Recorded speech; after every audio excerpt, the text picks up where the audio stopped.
Olá pessoal, tudo bem com vocês? Aqui é a professora Gisele do canal Gisele Naves. No vídeo de hoje você vai assistir um mapa mental sobre cálculo estequiométrico. Cálculo estequiométrico é um conteúdo que você aprende praticando exercícios. Então montar um mapa mental não foi uma tarefa muito fácil não. O que eu vou construir com vocês hoje é uma sequência de passos que são sugestões de como você pode resolver a imensa maioria dos exercícios de cálculo estequiométrico. Para eu te apresentar esses passos, é inevitável. Eu preciso fazer um exercício modelo. E eu já vou começar te apresentando esse exercício modelo. Considere um exercício que veio com o seguinte enunciado. Calcule a massa de dióxido de carbono liberada na combustão completa de 80 gramas de metano. O primeiro passo de todo cálculo estequiométrico é que o estudante precisa conseguir a equação química balanceada. Esse primeiro passo, se não for feito de modo correto, compromete a resolução de toda a questão. Nesse vídeo, eu trouxe a equação já balanceada para vocês. Alguns exercícios de algumas provas já trazem equações balanceadas. Mas se você presta vestibular um pouco mais concorrido, é importante que você aprenda a construir equações químicas e balanceá-las. O foco da minha aula hoje não é balancear equações químicas, por exemplo. E para isso vou deixar um card aqui para vocês assistirem uma sequência de vídeos com muitos treinamentos de balanceamento de equações químicas. Feito o balanceamento da equação química, o segundo passo que eu vou te sugerir é que você esquematize, que você monte 3 linhas. Então, eu vou chamar essa técnica de 3 linhas. Meus alunos acabam chamando assim. Então, na técnica de 3 linhas, você vai organizar uma espécie de uma tabela debaixo da equação química. Nessa tabela que você organiza, você vai montar as 3 linhas. Vou chamar as linhas: linha de mol, linha de converter e linha de exercício. Anotada as 3 linhas debaixo da equação, então você esquematizou linha de mol, linha de conversão, linha de exercício. Agora, na próxima etapa, você vai montar a linha do mol, observando o coeficiente estequiométrico.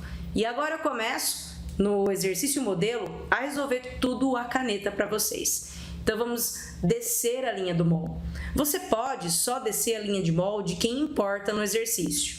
Mas como você ainda não sabe quem importa no exercício, vou descer a linha do mol de todos. Lembra, para você saber a linha do mol, você tem que olhar o coeficiente estequiométrico, ou seja, o número do balanceamento. Aqui na frente do metano não tem número nenhum. A ausência de número significa número 1. Então, vou anotar aqui, ó. A cada 1 mol de metano, são 2 mols de gás oxigênio e 1 mol de gás carbônico. E também 2 mol de água. O que eu queria que você parasse e olhasse? Estou pegando o número do balanceamento e descendo a linha do mol e escrevendo mol. Esse é o número da nossa proporção. Agora a gente vai dar um passo um pouco maior. No quarto passo, nós vamos fazer uma nova leitura do enunciado. E de lá, nós vamos tirar a condição e a pergunta e vamos anotar na linha do exercício. Todo exercício tem no mínimo uma condição e no mínimo uma pergunta. Para que você faça o reconhecimento do que é condição e do que é pergunta, vou escolher o grifa-texto aqui. Eu vou grifar com a caneta verde aquilo que eu chamar de condição. Então, nós vamos ler o texto e procurar a condição. E vou grifar com a caneta amarelo dourado a pergunta do exercício. Então, vem ler comigo aqui, ó. Calcule a massa de dióxido de carbono. A palavra calcule já é indicativo para você que essa é a pergunta. Então, a pergunta que eu vou responder é a massa de dióxido de carbono. Eu espero que você saiba quem é o dióxido de carbono. É o gás carbônico. Já vou até grifar ele aqui. É sobre ele a minha pergunta. Já a condição é que seja 80 gramas de metano. E na equação que está aqui, o metano é essa substância. Pronto, tudo arrumado. Já sei sobre quem eu vou falar. E agora esses dados de pergunta e de condição eu vou anotar na linha do exercício. Então, na linha do exercício, eu vou pôr os dados. São 80 gramas de metano. Então, debaixo de metano, eu escrevo 80 gramas. Massa de dióxido de carbono, não sabemos. Quando não sabemos em química, a gente usa uma letra. De preferência, usamos o X.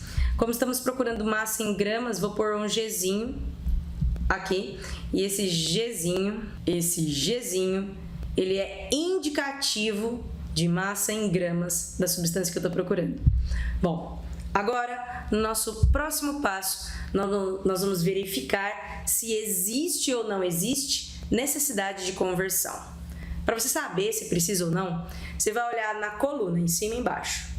Se está na mesma unidade. Vamos olhar? Se cima e embaixo estão na mesma unidade? Mol, grama, não é o mesmo.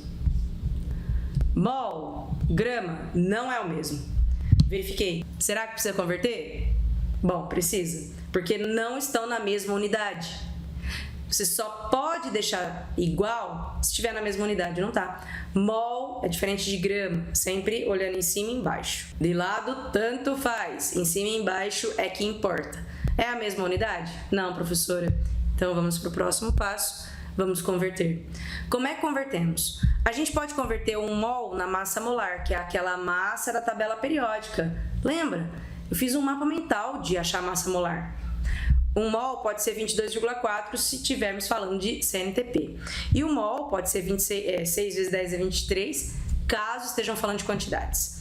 Como aqui, na linha do exercício eu quero grama, eu vou pegar esse 1 mol que já está aqui e vou converter ele para uma massa molar. A massa molar do metano, gente, é 16. E como é 1 mol, a gente vem e anota 1 vezes 16 gramas. Aqui, ó, tá mol de CO2 e eu quero grama, então vai ter que converter aqui também. Então a gente só converte se precisa, converte para aquilo que precisa e nesse exercício eu vou precisar converter. Agora que tá tudo arrumadinho aqui na minha tabela, eu vou pôr só aqui embaixo o que você precisa saber. Agora que tá tudo pronto, eu vou só organizar aqui embaixo para a gente dar uma olhada o que é que a gente precisa fazer de cálculo. Bom, a gente fez a relação entre metano, CH4, e gás carbônico, CO2. A relação de proporção entre eles é de 1 para 1. Só que isso ficou assim, a cada 16 gramas de metano, nós produzimos 44 gramas de gás carbônico. Como serão 80 gramas de metano, qual vai ser a massa em gramas do gás carbônico? Gente, o último passo é a nossa maravilhosa regra de 3. A estratégia matemática mais importante para as aulas de química. Moçada, vocês vão multiplicar em cruz aqui e vão chegar, vou isolar esse x, tá? Vai chegar em 80 vezes 44 dividido por 16. Muitos alunos já perceberam qual foi a razão desse cálculo. 80 por 16 dá 5. 5 vezes 44 dá 220. Esse é o resultado final. Essa é a massa de gás carbônico que a gente estava procurando. E esse, assim, desse jeito, é o meu mapa mental de cálculo estequiométrico. Porque um mapa mental de uma matéria como essa, de um conteúdo como esse, que é o cálculo estequiométrico, tem que ser um mapa mental envolvendo uma resolução de exercícios, como eu acabei de fazer aqui com vocês. Se você gostou desse vídeo e quer assistir mais 5 questões para treinar esse conteúdo, se inscreve no canal que você vai receber resolução de exercícios importantes para entender esse tema.